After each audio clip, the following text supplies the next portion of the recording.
రాష్ట్ర ఉప ముఖ్యమంత్రి వర్యులు బట్టి విక్రమార్క గారికి, సహచార మంత్రి వర్యులు తుమ్మల నాగేశ్వరరావు గారికి, ఎంపీ గారికి, ఆర్థిక శాఖ ముఖ్య కార్యదర్శి గారికి, ఇద్దరు కలెక్టర్లకి, అగ్రికల్చర్ డిపార్ట్మెంట్ వారికి, అదే రకంగా ఎమ్మెల్యేలు ఉన్నారు, కార్పొరేషన్ చైర్మన్లు ఉన్నారు, ఇంకా ముఖ్యులు చాలా మంది ఉన్నారు. వారందరికీ, ఈ కార్యక్రమానికి హాజరైన మీడియా మిత్రులందరికీ, ముఖ్యంగా రైతులతో పాటు ఈ రాష్ట్ర ప్రభుత్వానికి సూచనలు ఇవ్వటానికి, రైతులు ఎలా చేస్తే బాగుంటుందో రాష్ట్ర ప్రభుత్వం నిర్ణయం తీసుకోవడానికి ముందే మీ సూచనలు తెలపడానికి విచ్చేసిన ప్రతి ఒక్కరికి రాష్ట్ర ప్రభుత్వ పక్షాన, నా పక్షాన మనస్ఫూర్తిగా కృతజ్ఞతలు, అభినందనలు తెలియజేస్తున్నాను. గతంలో బట్టిగా చెప్పినట్లు ఈ రాష్ట్ర ప్రభుత్వం నుంచి ఖర్చు పెట్టే ప్రతి రూపాయి రాష్ట్ర ప్రజలు వివిధ రూపాలలో రాష్ట్ర ప్రభుత్వానికి చెల్లిస్తున్న డబ్బు అనేది ఈ రాష్ట్రాన్ని పరిపాలిస్తున్న మా అందరికీ తెలియంది కాదు. గత ప్రభుత్వంలో ఏ స్కీములు ఏర్పాటు చేసినా, ఏ పేదోళ్ళకి కానీ ఏ కార్యక్రమాన్ని చేపట్టాలనుకున్నా ఆనాడు ప్రజల అభిప్రాయాలు ఏనాడు స్వీకరించలేదు. కేవలం 4 గోడల మధ్య నిర్ణయాలు తీసుకొని ఆ నిర్ణయాలని ఆనాటి ప్రభుత్వం ప్రజల మీద రుద్దేది. ఈనాడు అలా కాదు.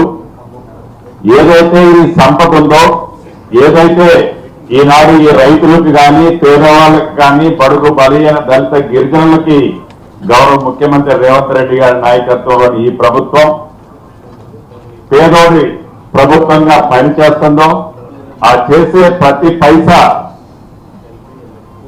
అకౌంట్ చెప్పాల్సిన బాధ్యత ఈ రాష్ట్ర ప్రభుత్వ పక్షాన మా అందరి మీద ఉంది.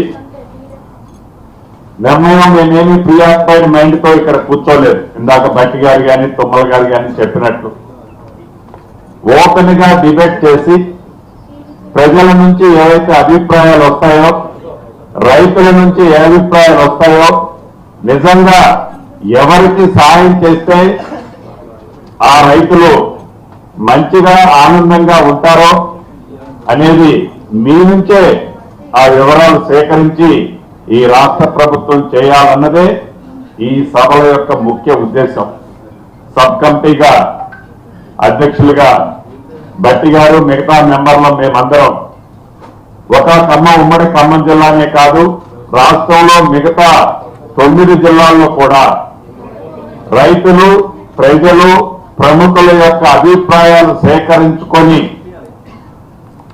మీ అభిప్రాయాలన్నింటినీ క్షుణ్ణంగా పరిశీలించి ఆ తదుపరి నిర్ణయం తీసుకొని బట్టి గారు చెప్పినట్టు రేపు రాబోయే అసెంబ్లీలో మీరిచ్చే సూచనలని అసెంబ్లీలో పెట్టి ఏదైతే ఈనాడు ప్రధాన ప్రతిపక్షం నిన్న మొన్న మాట్లాడుతుంది, అసెంబ్లీ కొద్ది రోజుల్లోనే ఉంది. ఇప్పుడు వీళ్ళు సమావేశాలు పెట్టి ఈ అసెంబ్లీలో చర్చించాలని కానీ, రైతుల్ని ఆదుకోవాలని కానీ ఈ రాష్ట్రానికి, రాష్ట్ర ప్రభుత్వానికి చిత్తశుద్ధి లేదు అని నిన్ననో మొన్ననో ప్రధాన ప్రతిపక్షమని చెప్పుకుంటున్న పెద్దలు కొంతమంది మాట్లాడుతున్నారు. ఇందాక బట్టి గారు చాలా క్లారిటీగా చెప్పారు, ఈ అసెంబ్లీలోనే పెడతాం, మీరు ప్రజల అభిప్రాయాలు ఏంటో మీ ముందు పెడతాం, గతంలో మీరు ఏం చేశారో అది ప్రజలు ఇప్పుడు చెప్పబోతారు, తప్పకుండా అదంతా అసెంబ్లీలో పెట్టి రాబోయే ఈ అసెంబ్లీలోనే ఒక కంక్లూజన్ వస్తుందనేది కూడా ప్రధాన ప్రతిపక్షం ఒక్కసారి అది గ్రహించాలని మనస్ఫూర్తిగా తెలుపుతూ, బట్టి గారు చెప్పినట్లు ఈ సభ ప్రశాంతంగా, క్లుప్తంగా, ఎందుకంటే ఎక్కువ మంది మాట్లాడితే మీ సూచనలు, సలహాలు ఈ రాష్ట్ర ప్రభుత్వానికి తప్పకుండా మార్గదర్శకాలు అవుతాయి. కాబట్టి ఉపన్యసించకుండా మీరు చెప్పాల్సిన పాయింట్ సూటిగా చెప్పాలని, రైతులకి సపోర్ట్ చెప్పడానికి వచ్చిన మేధావులందరినీ మనస్ఫూర్తిగా కోరుకుంటూ సెలవు తీసుకుంటున్నారు. ధన్యవాదాలు సార్. సార్ తమరి అనుమతితో ఇప్పుడు చర్చని మొదలు పెట్టవచ్చు సార్. సభలో వివిధ రైతు సంఘాల నుంచి, కోఆపరేటివ్ బ్యాంకుల నుంచి, చిన్నకారు, సన్నకారు, పెద్ద రైతుల నుంచి ఇతర వివిధ రిప్రజెంటేటివ్ శాంపుల్ ని ఇక్కడ ఆహ్వానించడం జరిగింది సార్.